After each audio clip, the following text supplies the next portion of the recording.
Stop for a second, because what I'm about to say, you may have never heard from anyone. Never. And you should have heard it years ago. There's a moment many of you remember. Maybe you were 8, maybe 10. You came home from school, and before you even took off your shoes, before you dropped your backpack, you already knew. You weren't thinking. You weren't analyzing. You simply knew. You felt it in the air, in the way your mom held her cup, in the way your dad couldn't take his eyes off the TV, in that particular silence that screamed louder than any scream ever could, and you quietly walked to your room, trying not to disturb anyone, trying to become invisible. You didn't know that in that moment, something irreversible was happening. Your brain was learning, not math, not grammar. It was learning how to survive. And here's what no one ever told you. That skill you developed as a child, it didn't disappear with time. It grew alongside you. It became part of who you are. And it is simultaneously your greatest gift and your heaviest burden. Psychologists have given it a name: traumatic intelligence. And if you've never heard that term before, this is exactly why this video has the potential to change the way you see yourself, forever. Because the truth is shocking. Some of the most perceptive, emotionally intelligent people on the planet didn't become that way through books, universities, or years of meditation. They became that way because they simply had to. Their nervous systems were reprogrammed not by their own choice, but by circumstances that demanded they read people, anticipate explosions, think several moves ahead, just to feel safe inside their own home. Stop and let that sink in. Not in some dangerous country, not in a war zone, inside their own home. Developmental psychology research confirms it. Children who grew up in unpredictable or emotionally unstable environments develop an almost supernatural sensitivity to social cues. Their brains, the amygdala, the prefrontal cortex, calibrate early to detect what most people never register at all. While an ordinary brain watches a performance and believes the actors, their brain automatically sees what's happening backstage: a broken prop, the prompter's hand, the nervous sweat at an actor's temple. Scientist Paul Ekman called them micro-expressions, tiny facial movements lasting less than a quarter of a second, betraying the real emotions a person is trying to conceal. When a colleague says, "I'm so happy for you," a person with this kind of perception immediately sees it. The smile doesn't reach their eyes. The voice rose half a tone. A micro spark of jealousy flashed through the pupils. The brain sends a signal before the person has even had time to process it consciously. The data doesn't match. This is a lie. But the most terrifying part isn't the lie itself. The most terrifying part is seeing the reason behind it. They look at a boss who's screaming and see a frightened little boy clinging to power with both hands. They look at someone boasting across the table and see a gaping inner emptiness crying out, "Please, just notice me." They understand people more deeply than those people understand themselves. And right here, pay attention, is where the most brutal part of this story begins. In ancient Greek mythology, there was a prophetess named Cassandra. Apollo gave her the ability to see the truth, absolute, undeniable truth. But along with the gift came a curse. No one would ever believe her. Ever. She screamed warnings about the fall of Troy. She begged people to listen, and they looked at her as if she were insane. People with this level of perception are the modern-day Cassandras. Imagine, they meet someone new, first coffee. The person sitting across from them is brilliant, charismatic, talking about big plans and exciting projects. Most people fall for that image instantly, but they, within 15 minutes, have already scanned the entire psychological architecture. The excessive self-confidence is compensation. The constant search for the listener's reaction is a performance, not natural behavior. The rushed enthusiasm is a manipulative script. They tell their friends, "This person seems fake to me." Their friends look at them like they're paranoid. "But they seem so great. You're just too picky. You're sabotaging your own happiness." The crowd sees the tip of the iceberg. They see everything hidden beneath the surface. And when the truth finally comes out, no one says, "You were right." Instead, The person whose mask has fallen feels burning shame and attacks. Because that's how psychology works. When you're exposed, the easiest thing to do is destroy the one who sees you. And suddenly they become the villain in their own story. Cold, arrogant, someone who can't be happy for others. Gradually, they learn to stay silent, to smile and nod, to pretend they don't know. But that silence, it isn't neutral.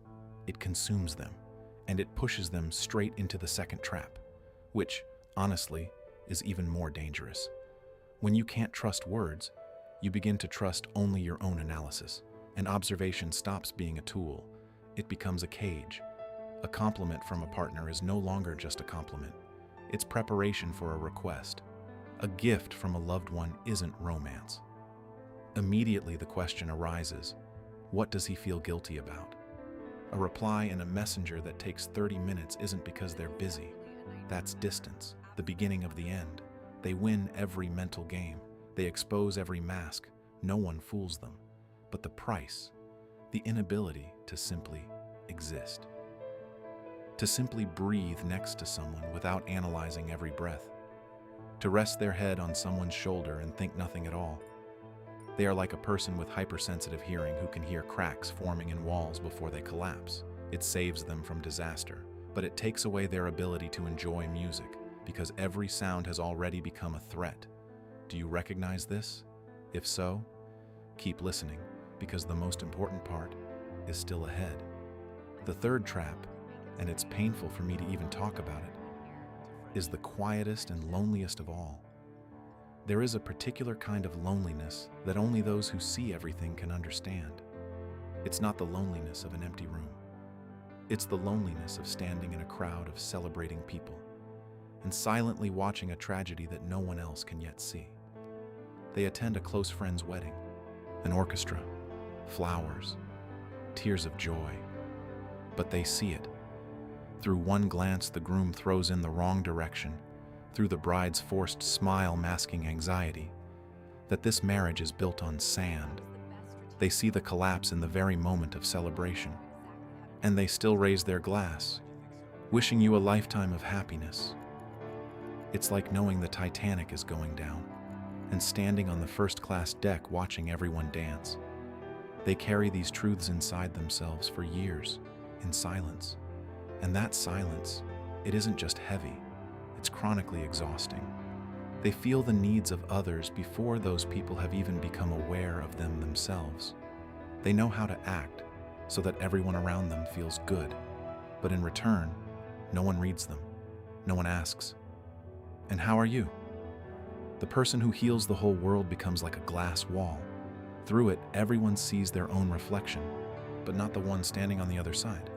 But I'm not going to leave you there, because there is a way out, and it's not where you think, because the way out is not think less. Forcing yourself to think less is like asking someone with perfect vision to pretend they can't see anything. It's impossible and pointless. The goal is not to see less. The goal is to change how you respond to what you see, and that changes everything. The first principle is strategic ignorance. You see a colleague flattering the boss? That's true. But is it your responsibility? Does it change your results?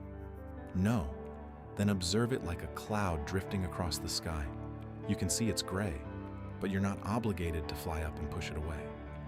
Your ability is a tool for making your own decisions, not a weapon for fixing the world. That is the difference between wisdom and exhaustion. The second principle is accepting social masks.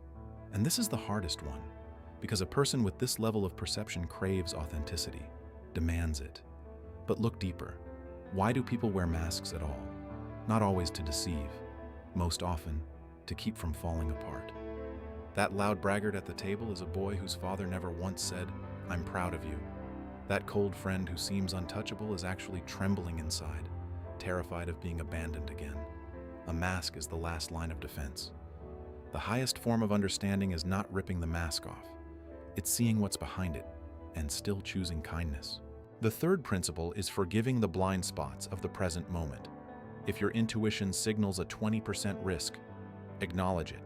Store it somewhere in the back of your mind, but live in the 80% of joy that exists right now. You see the thorns on a rose, but if you spend all your time feeling how sharp each one is, you will never, ever smell the flower. Allow yourself to sometimes be intentionally blind. Not weak, brave, because living fully is the truest form of courage.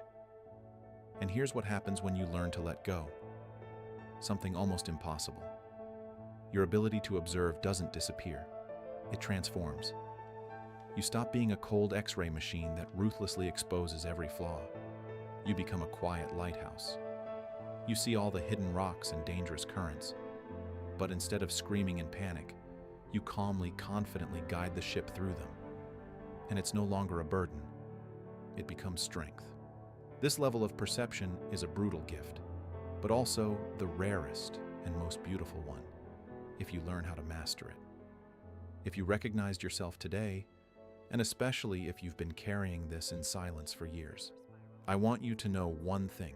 You are not broken. You are adapted, and there is a difference that is worth an entire lifetime. Now, a specific question for you. Which of the three traps resonates most?